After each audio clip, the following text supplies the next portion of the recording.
Hi, and welcome to Focus on Hope. My name is Eve Moffett. I'm the host of Focus on Hope. We have two guests in our studio, Silky and Blanca from Head Start, Camp Verde. Yes. What is Head Start?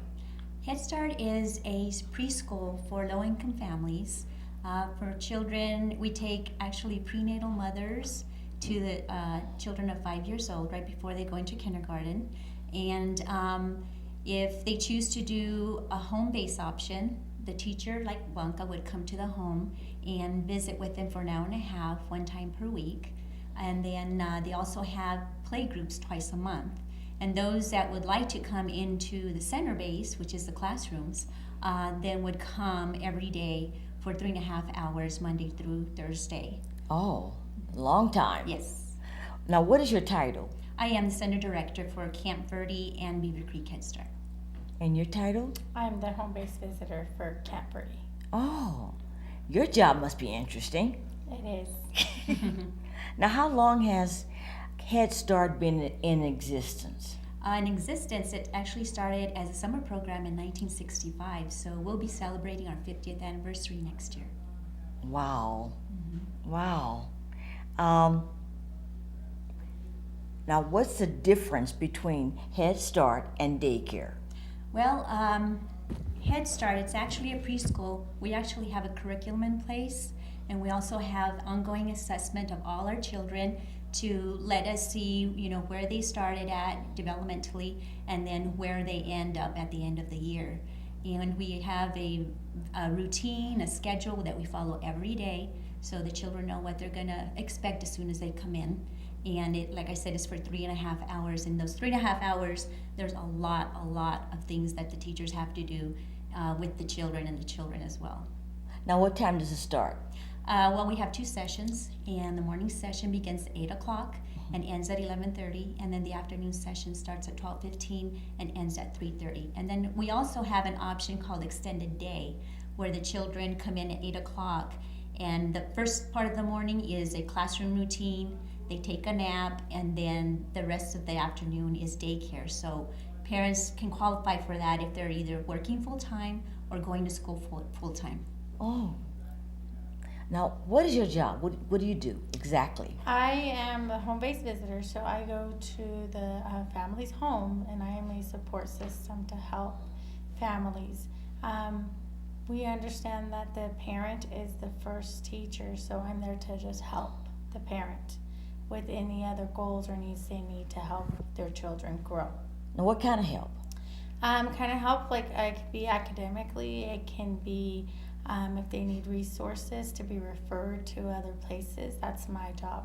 I assess family, trying to find those resources, coming back into the center, working with our team, helping the family get their needs met and help them that way. Yeah. Give me an example of a family that you've helped. I helped a family like getting her GED. She didn't realize that Head Start could help her pay for her exams. So we go back to the center and we submit paperwork, and then they pay. Head Start pays for her to actually go get her exam done. Wow. Yeah. Yeah. Well, how do parents benefit from Head Start?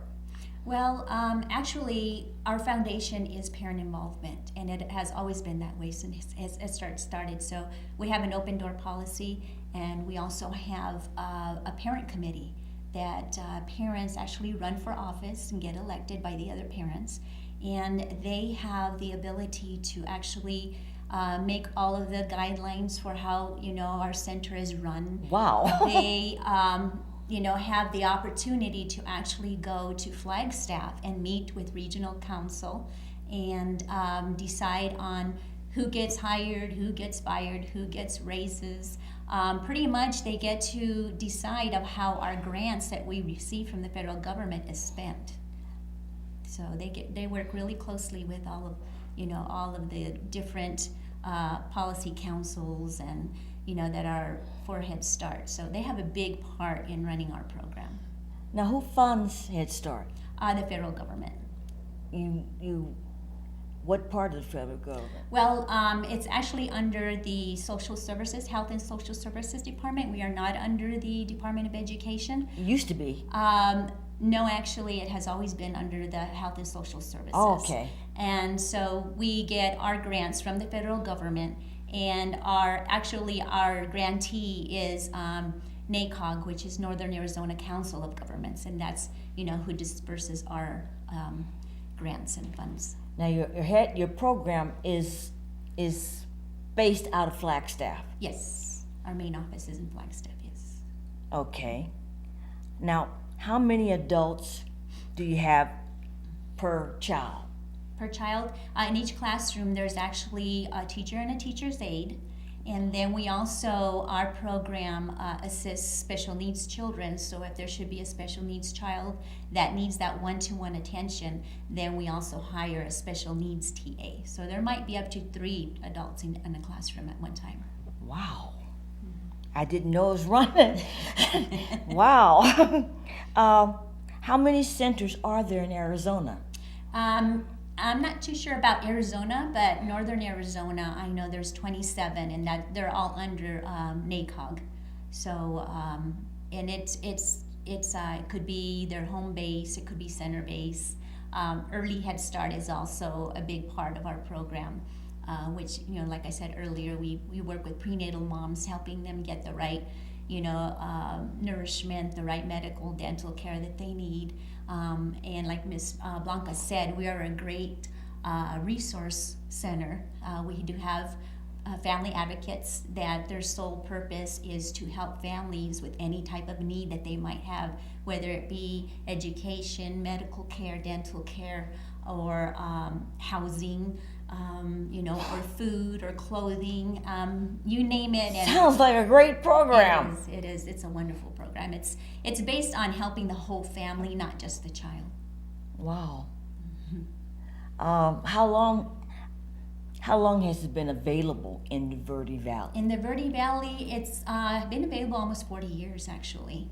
It started out on the reservation, and then it moved on to where it's Buffalo Run Trailer Park right now. We had one classroom there, and then we moved on to the public school, the Camp Verde Public School property, and that's where we're at now. Wow. How many students are enrolled in your program? Right now, we have 72 children enrolled in a center-based program, which is they attend school at in a classroom. I have 11 families enrolled in Ms. Blanca's Camp Verde home base, and then I also have 11 families enrolled in Beaver Creek home base, and then we have 11 families enrolled in the Early Head Start program, and then I have a classroom at Beaver Creek School District that holds 20 children. Okay. Now, what are the qualifications for enrollment, Blanca? For enrollment, you have to qualify income-wise. That's the main thing. We have to make sure that the families do fall under the income guidelines. What are the income guidelines? It depends. It changes every year, but it goes, family of 2, 3, or 4, and then it tells you, how much they can be making for the whole family, so they can actually participate in our program. Okay, right now, how many, a family of 1, say?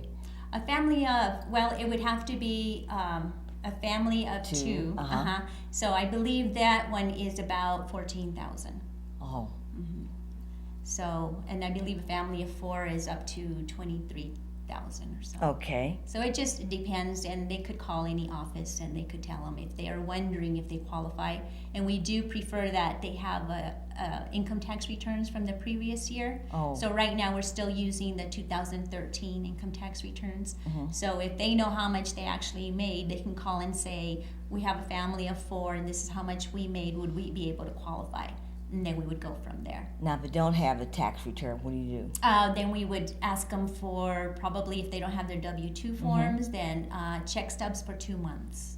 Oh, okay. And we do have quite a few families that come in that are homeless. Yes. And there are some categories that they would qualify automatically, and homelessness is one of them that they could qualify under. And that would mean that maybe they just moved here from somewhere else. They're, either living with somebody, somebody else is supporting them until they can get on their feet. then we would just ask a letter of support from the family that's actually supporting them at this time. That's good. Mm-hmm.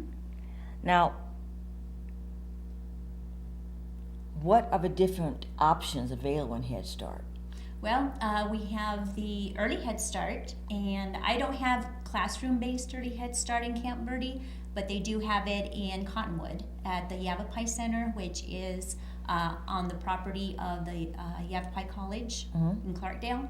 And they have infants classroom, they have a 1-year-old classroom and a 2-year-old classroom. Wow. And then from there they move into one of the other centers that actually has the preschool children that start when they're 3 years old, and that would be probably Cottonwood Head Start. It has all the preschool children there. Now, what types of things do you teach? Oh, well, we teach everything from social emotional skills to physical development, and we also have a lot of language skills that we develop, and just pretty much what we focus on is the social skills, because we want children to be able to, work together, share, and those are the things that they need before they go into kindergarten. And all the parents think that, well, they're not learning math, they're not learning, ABCs. They are learning, but our philosophy is that children learn through play. So our classrooms are set up in a play environment. Yes. And then the teachers plan all their activities around those different centers. And they're working on math, they're working on, language and literacy and physical development. And we just cover it all in those 3.5 hours that we get the children. Now, do you feed the kids? Kids Oh, are yeah. hungry. Oh yeah, and we're fortunate enough to be, under the food program for, Arizona, and that means that the children get free meals. If they come in the morning, they get breakfast right away, and then before they go home, they get lunch. So they actually get 2 meals. The afternoon children get lunch when they get there, and then they get a snack before they go home. So we at least know that children are eating 2 good full meals before they go home. Okay. Tell me about your different programs. The different programs are the home-based program, and then we have the center-based program, which is in the classroom, and then we have the extended day program. Now, what is the EHS? That's the early head Okay. start. That's the one I was talking about for the prenatal moms and babies up to the age of 3 that we work with early head start. Okay. Tell me about, how did you get started with Head Start? Oh, I actually started out as a parent volunteer. My daughter that is 27 now, she started Head Start when she was 4. We had just moved up here from Phoenix, and I heard about, Head Start, never knew anything else about it, so I went to visit it one day, and I just fell in love with the program. The way the teachers talked to the children, the activities that were set up for them, and just knowing that, that was the place for my daughters, so I started out as a parent volunteer. Yeah. Mm-hmm.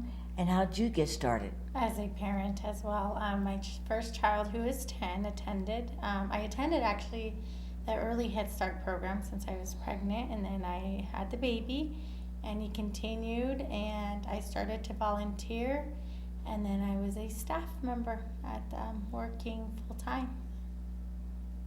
Now, the qualifications for a teacher. Mm-hmm. Tell me about that. Qualifications for teacher right now, they have to have at least an associate's degree in early childhood education. We are trying to get leaning towards more of the bachelor's degree in early childhood education. And I'm pretty sure that's going to be the qualification pretty soon. But right now, it is an associate's degree. Or if you have a bachelor's degree, you have to have at least 18 hours of early childhood education if your degree is a major in something else other than early childhood education. Wow. And what else? Pretty much just the experience, A teacher's aide can come in with a high school diploma or GED, and then they're given 2 years and the support to complete what we call a Child Development Associates. It's a CDA certificate. Uh-huh. And then from there they go and complete, their education to, go higher to an associate's and then a bachelor's degree. does Head Start fund them? Mhm. What they fund? Yeah. Tell us about that.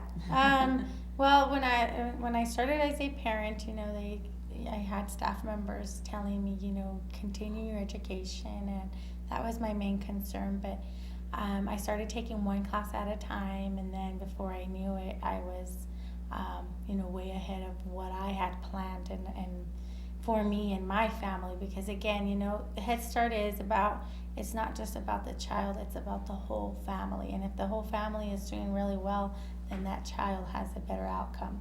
So, like I said, I started taking one class at a time, and then before I knew it, it was 2 years in college, and I'm, working towards my degree, and I'm still going to school. But I would talk to the staff person I needed to, and then down to the director, and director having to take it down to central, or that right person to get that paperwork approved. But once that's approved, then you go to school. They pay for you to continue your education. We even offer parents, just being enrolled in our program, we pay for an early childhood course Yes. at the college for our parents, for any parent that wants to take a course, because we are trying to encourage them to stay in the field of early childhood education, because as you can see, we become staff. Yeah. Yeah. Tell me about the course. And it's early childhood education. There's many courses they can take, but probably the first one would be introductory to early childhood education. And then you talk to an advisor at the college, and then they kind of steer you in the right direction of what you should take next. But it does have to be early childhood education that we will pay for. And they go on from there. Wow.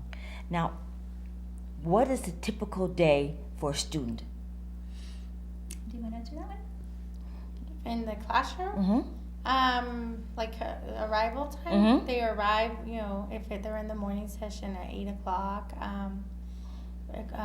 Routine is you come in, you wash your hands, parent signs in child.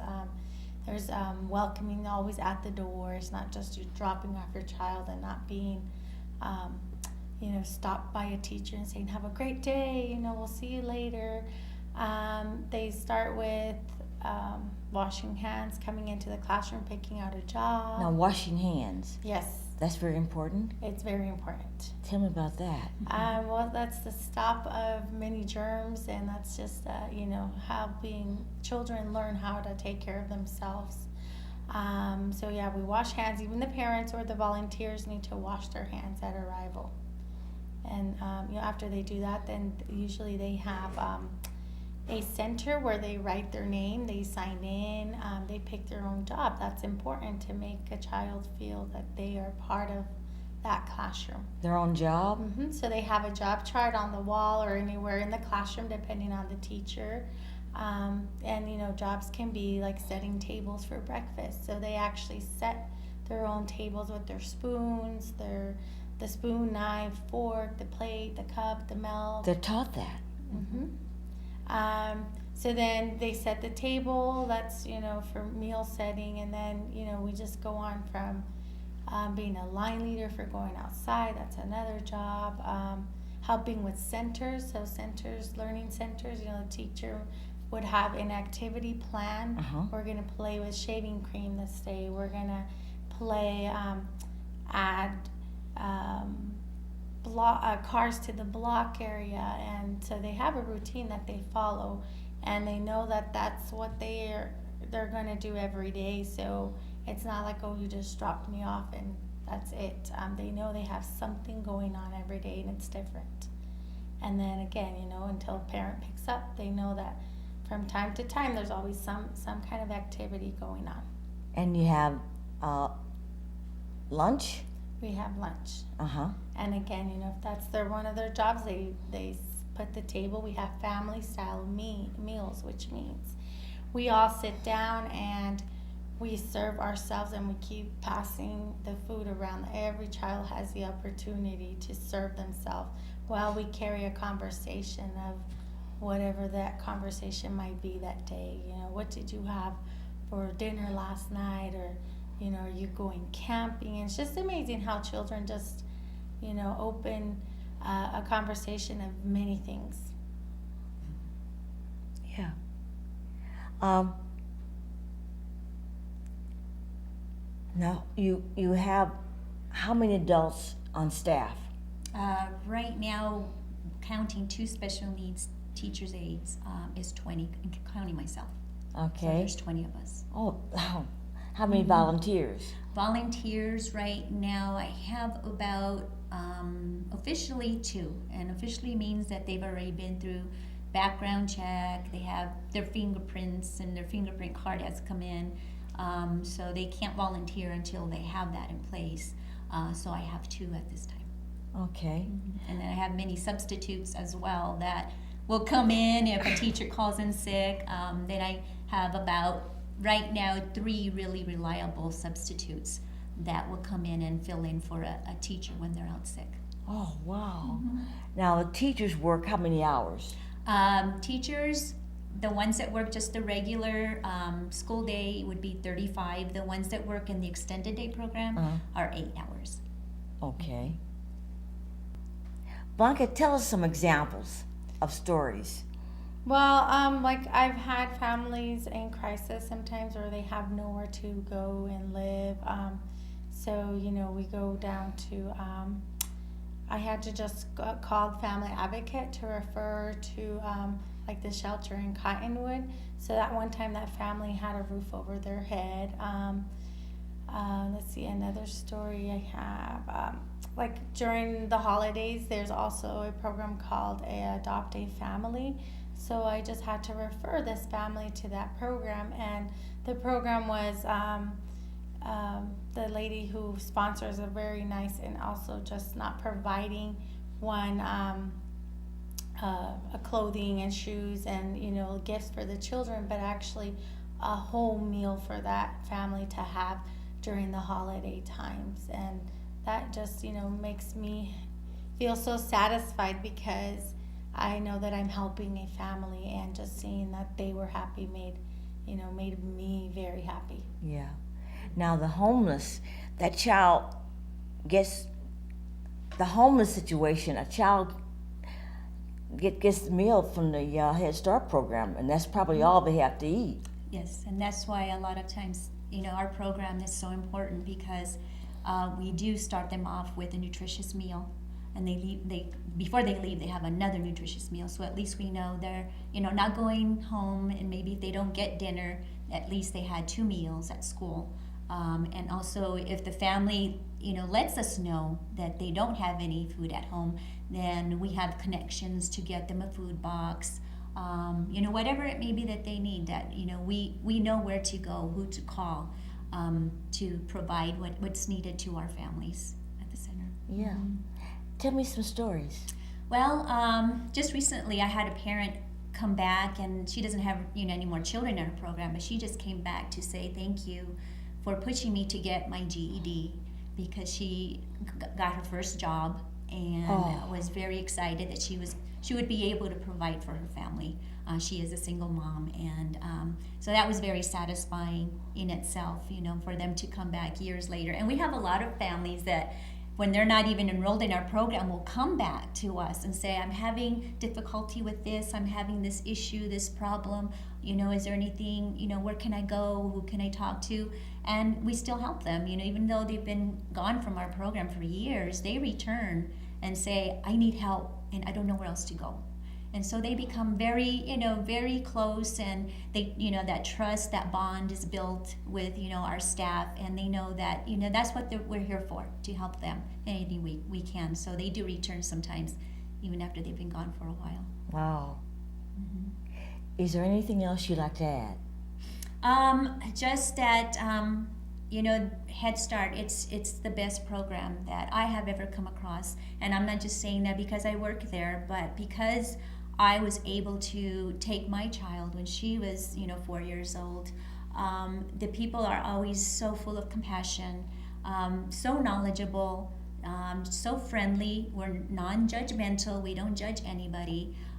We've been in their shoes one time or another, and that's why, we qualified for the program. But if anybody knows of any families that have children from the age, of newborn to the age of 5, because we do keep them until they're eligible for kindergarten. Right now we are accepting applications. We are always accepting applications, actually. So if you know of anybody, please send them our way, or call any Head Start, or we have NACOG Head Start has a website that they can go on also. And if anybody needs a job or work, please come and see us. Now, We'd love to have enrollment them. is down. Enrollment is down right now, unfortunately, and that's agency-wide. And we are working diligently to find families. We know they're out there, Yeah. but we also know that the Department of Economic Security gives out scholarships now for families to take their children to daycare centers. So a lot of the times we know families need that all-day care. And, of course, if I have my extended day program that's full, because I only can accept 18 children in that classroom.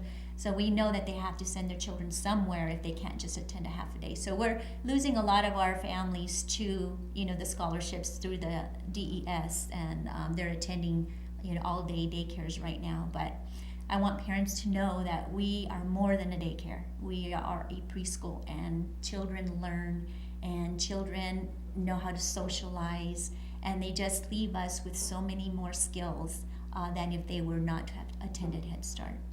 Now, how many centers are around here? Here in the Verde Valley, we have the Camp Verde, we have Beaver Creek, we have Sedona, we have Cottonwood, and then the Clarkdale one is the one for the early Head Start for the babies. The babies, what do the babies do? Well, you would be surprised, but actually, my daughter, the one that attended Head 4 Start, years old. she is now a teacher for early Head Start, and she works with the infants, and they have a schedule just like the preschoolers do. And yes, they do have their meal times and their nap times, but they learn, they do what they call tummy time, which is very important to have a child on its tummy, on the floor, playing, learning how to roll over, how to set up. All those are skills that, we just take for granted. Yes. That, these children, what do they learn? They're babies, they sleep and eat and, get cleaned up. But they do lesson plans for these children. They have to have lesson plans in place, and they have to expose them to different activities, so that developmentally they can advance, as well as reading to them, singing to them. All that is building, their little connections in the brain to develop, normally, or, better than if they were just to be left in a crib all day long. Yeah. Mm-hmm. Tell us your phone number. Okay, for Camp Verde Head Start, it is 928-567-3182. Repeat. 928-567-3182. And if you call us, we can, refer you to another, center that maybe is closer to where you live, or, in another county. I also, Flagstaff has, like I said, a website, but their number is 928-774-9504. Thank you. It was a pleasure having you here. Big pleasure. I learned a lot. Thank you. Our pleasure. Thank you for having us. Okay. Tune in next week for Focus on Hope.